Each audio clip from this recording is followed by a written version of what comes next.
Hey everybody, what's up? Kevin here once again from the My Song of the Day Rock 2000 Today YouTube channel.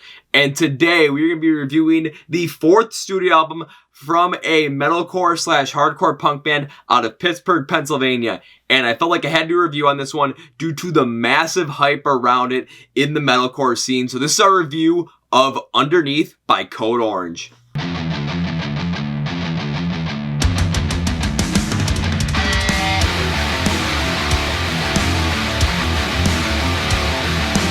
Okay, so here's how this video is going to work for those of you who don't remember. First, I'm going to go through a slight background on the band so we're all caught up, we're all at the same spot, same style, we all know what's going on. Then, I'm going to review the band and the album, well, the album specifically, on three specific tropes. The composition, construction, and instrumentation on the album, the vocal performance on the album, and the theme of the album and how that ties in with the stylings of the songs. Then I will rate the album on a scale of 0 to 10. 0 being fear itself, and 10 being peace itself. And please remember, I will always tell you what I like, dislike about the album, so you kind of get a take of what's going on there. But enough with that. Shall we get it on? Get it on!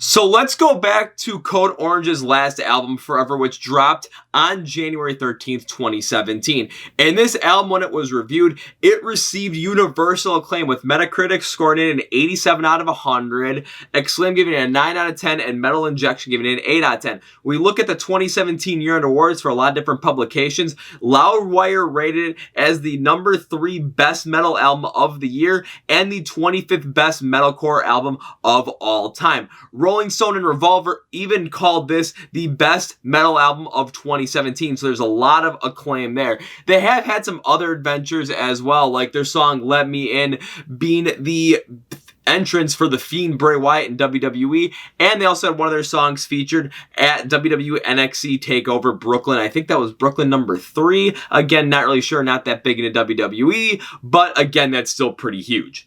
So now let's go into Underneath, and what Jamie Morgan said about this album and what it was about was, and I'm going to read it word for word, so don't be worried if my eyes divert, said that Underneath is about facing the duality in ourselves as individuals and as a society in an overcrowded, overexposed, all-consuming digital nirvana.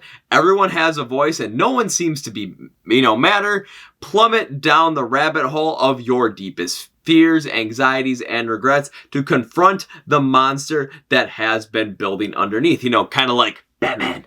I always like to say Batman. Now, take a look at some preview reviews before I jumped into this. Kerrang actually gave this a perfect 5 out of 5. So when I was talking about that this had a lot of praise before the album dropped, yeah, this explains it. So enough with that. Let's have some fun. Let's get on into it.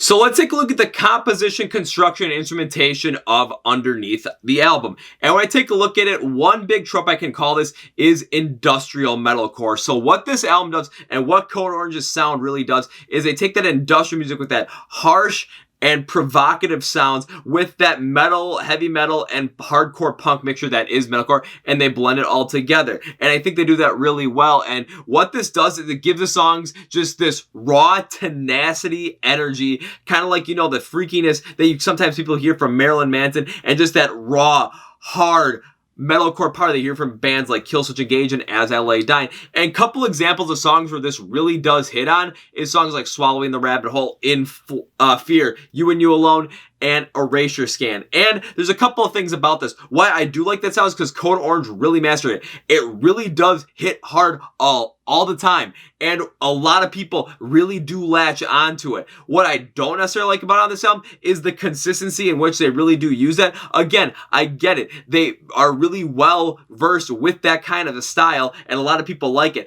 However, at times, a lot of these songs started to run together for me, and I kind of was like, you know what? When I went into real analyzation of it, I'm like, this is a little bit off-putting for me, just due to the fact that it's the same sound over and over and over again, and it tends to get a little bit bland. I wish they'd mix it up a little bit. However, Code Orange did end up mixing a couple of songs with more of this hard rock style. And what I mean by that is they did take that industrial metalcore sound that they have done throughout most of the album up to basically the whole entire album. And a couple of songs, they mix this hard rock styling in there on songs like Autumn and Carbide and The Easy Way. And why I really liked that was because they gave the song so much more of a dynamic to them, to where, yes, you're still gonna get that hard industrial metalcore sound, but in some of the chorus, you're gonna get this more hard rock sound to it, which just gives the song a little bit more of a range to go off of. It gives the song a little bit more of a different feel, especially when you're trying to drive a lot of anger into your music and try and pull out that kind of a style. Yes, hard rock does that, but it does it in a different way. It gives it so much more range and dynamic. So overall, I do think Code Orange has mastered that industrial metalcore sound. I know a lot of people like it. I know a lot of people are big on this album with it. For me, at times, it did get rather bland because it was the same thing over and over again. However, on a couple of songs, they did mix in that hard rock style, and I thought, you know what? That was a well done job.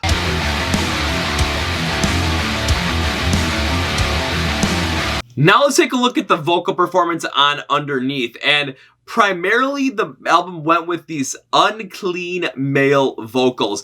And, you know, when you're really going with that industrial metalcore sound, yeah, I totally understand it. You take a look at a lot of these metalcore bands, you have that classic metalcore construction where it's an unclean verse, a clean chorus, and an unclean or potentially clean bridge as well.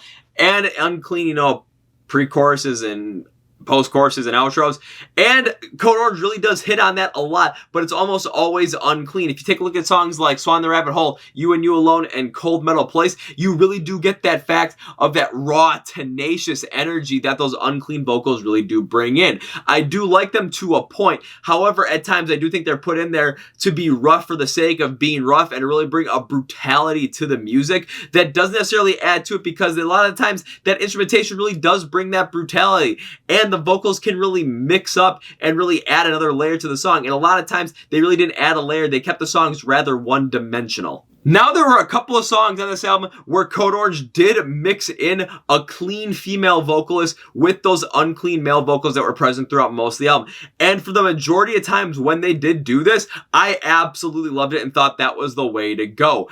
And the reason I thought that was because it added another dynamic, it added another layer to the song as a whole. It gave you much more to just sink your teeth into and really get into. And what I mean by that is there were a great number of times where what they did was they had the clean female vocalist matching up with the unclean male vocalist, either separate or together. When it was separate, you really got that contrast to work, as one's going to be clean and more crisp, one's going to be rough and more coarse.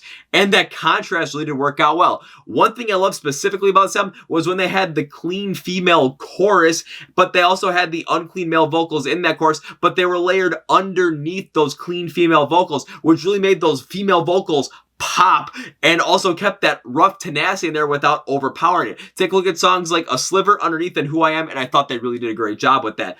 Overall, I thought, again, they did a great job with picking the vocals for the songs that they did. However, I wish they had brought that female vocal in a little bit more, because it added much more of a dynamic to the songs. And my God, I mean, there's so much more to chew on there had they just done that a little bit more often.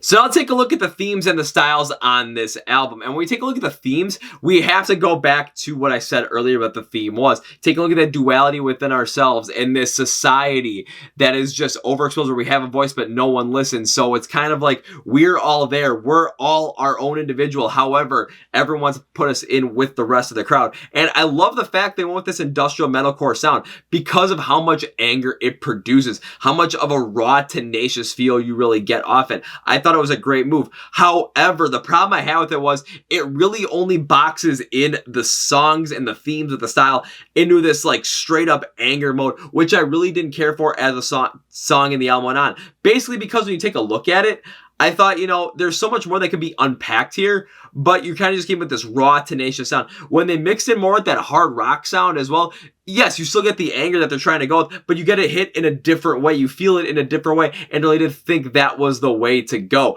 Again, they had so much it could do here, and again, I thought they did a good job with what they did. However, they left a lot on the table with not necessarily going after a couple of different styles to influence them with their industrial metalcore sound to really make this album, I would say, completely and utterly pop.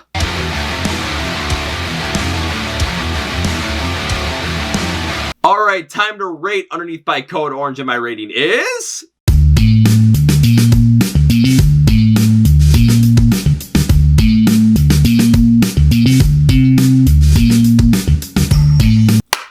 I'm going to give Underneath a 6 out of 10.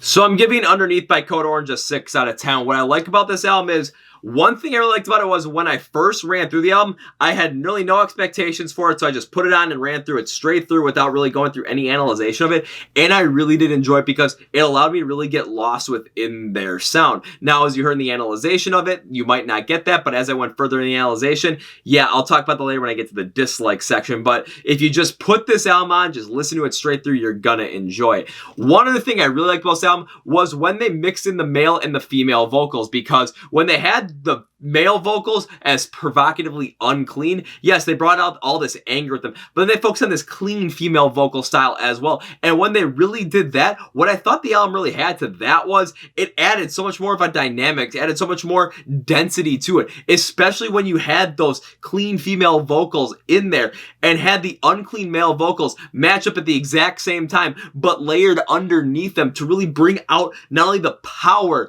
of the female vocals, but also express a lot more anger within them as well. And I said songs like A Sliver, Underneath, and Who I Am really do put this out there as well. And I thought it was a fantastic move by the band, and I wish they did it even more on this album than they actually did. One other thing I liked about this album was when they mixed in that hard rock style with their industrial metalcore style. Because yes, that industrial metalcore style is going to bring forth a lot of raw, tenacious anger, and they really did hit the nail on the head hard with that. However, when you bring in hard rock into it as well, you're going to get that anger in there as well, like I spoke about earlier, but you're going to get it in so much more of a dense feeling as well, because you're going to be able to hit it on so many different areas. And not only that, when you bring in that hard rock sound, I found it to be a little bit easier to listen to, because the songs weren't just brutal potentially for the sake of brutality's sake. They had a lot more of a listening capacity, and for me a lot more of a revisit capacity, such as Autumn and Carbide and The Easy Way. Those songs really stood out to me for that reason. Okay, so now what I disliked about Underneath by Code Orange, and one of it I already spoke about a little bit, but I'm going to go into a little bit more, is the lack of the mixture between male and female vocals, because as I spoke about it, when they went with that mixture, the songs had so much more dynamics, they had so much more density, they had so much more to there for you to just latch onto and really enjoy and really get the message for. However, there were many songs that just primarily went with those unclean male vocals, which yes, I get it. There's a raw tenacity that is really brought forward. However, what really got me on this one specifically is I thought at times they were just brutal for the sake of the album being angry and brutal, and it really did take away from it for me for a little bit. Another thing that I really wasn't a fan of was the fact that they had that industrial metalcore style and they relied on it so heavily that they were so afraid to potentially experiment with it a little bit. Yes, I spoke about when they did experiment with it, with that hard rock sound, I really did enjoy it. But then again, when they went with that straight industrial metalcore sound, I thought it was brutal for the sake of brutality's sake and just to hit you as hard as possible. Again, there's gonna be a lot of people that really like this sound. Again, whoever reviewed it for Kerrang gave it a 5 out of 5. There's been a lot of praise for this album overall, and I do understand that praise. However, for me personally, that was something that really didn't hit me all that well.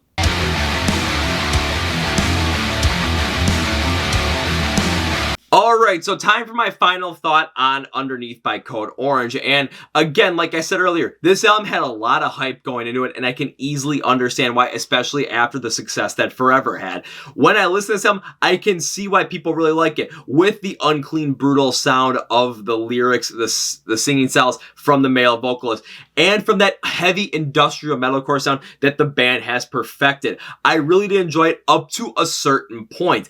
At a point in the album, I thought that, again, it got monotonous to the point where the album was just being brutal for the sake of brutality's sake, and it did pull me out of it. There are times the band experiments a little bit more with mixing the clean female vocals with the unclean male vocals, and mixing in with a hard rock style with an industrial metalcore style. And when they did that, I thought the band absolutely shined. I don't think they should go away from that industrial metalcore style, but play around with it a little bit more. Let's see what you got. So overall, is this album a good one? You know, yeah, I do think it is. However, for me personally, when it comes to the year-end awards, I don't think this is going to be really winning anything for me personally. But then again, that is my take on it. Alright, well that's it for me. Thank you for watching the My Sonny Rock 2008 album review of Underneath by Code Orange. If you like the video, give me a like. If you dislike it, give me a dislike. But put in the comments why you like or dislike it. If you're not subscribed to the YouTube channel, hit the subscribe button and the bell icon to be notified when we release videos every single Wednesday. The podcast episodes on Tuesdays, and anytime anything special comes out. So make sure you do that to get those out of here. And follow us on all our social media pages like Facebook. Anytime anything gets released, you're going to find out on Facebook. Twitter. Yeah, Twitter up there. Anytime anything gets released, you're going to find out there. Plus, it's a lot easier to talk to us on Twitter than any other platform. That's what it's built for. Instagram, that is our biggest platform to date. You can do everything on there that you can do on Facebook and Twitter. Plus, we have our IGTV series, which is a behind-the-scenes look every single Tuesday at what's going on here. And our Wednesday Instagram live streams at 9 p.m. Central every single, again, Wednesday night. Because you can come to talk with us for an hour. We can talk about whatever the heck is going on in the world, music, whatever it may be. It's a great time to kind of get away from the rest of the world. And TikTok as well because, well, we got TikTok. Links in the description below to follow all that stuff. Get that out of here. Let's talk about the Chord Progression Podcast. It is our very own podcast where one thing we've done, especially the last month and a half, has been transition the podcast from being more just kind of whatever to focus on interviews and interviews with these emerging bands and artists that'll be coming up in the scene throughout the 2020s. So if you want to get in early with a lot of these bands, a lot of these sounds that you're going to be hearing a lot by the end of the decade, you're going to want to listen to the Chord Progression Podcast because we're going to get bands like, we've got Sane the Canvas coming up, Italian metalcore band. We've had bands like Amongst the Giants, GFM, Kingdom Collapse, Zume. We've got Taekwondo coming up. I mean, we've got a lot coming up. So you're going to want to listen to and follow some of these, bands and listen to these interviews. So you can find us on Spotify, Apple Podcasts, Google Play, and right here on our YouTube channel. Link description below. Get that out of here. And if you're not able to our Amazon Alexa skill, please go and do that right now. It is the way you can hear the whole entire song of the day feature, not just the 30-second preview on all our social media pages. It's a great way to start the day, end the day, expand your musical horizons when it comes to rock and metal. Fall in love with bands that you used to love. Fall in love with bands that you're going to love in the future. And our small band Saturday feature where you get to hear the full songs from some of these emerging artists. So go and add that. It's a great way to get your metal and hard rock fix and all the subgenres that are all around that. And I want to thank you guys for watching this video. I know we're in the midst of the coronavirus pandemic, so please wash your hands, don't hoard the TP, and just be safe out there. This is Kevin from the My Sunday Rock 2000 YouTube channel, giving you the hat flip. Nope, but see ya!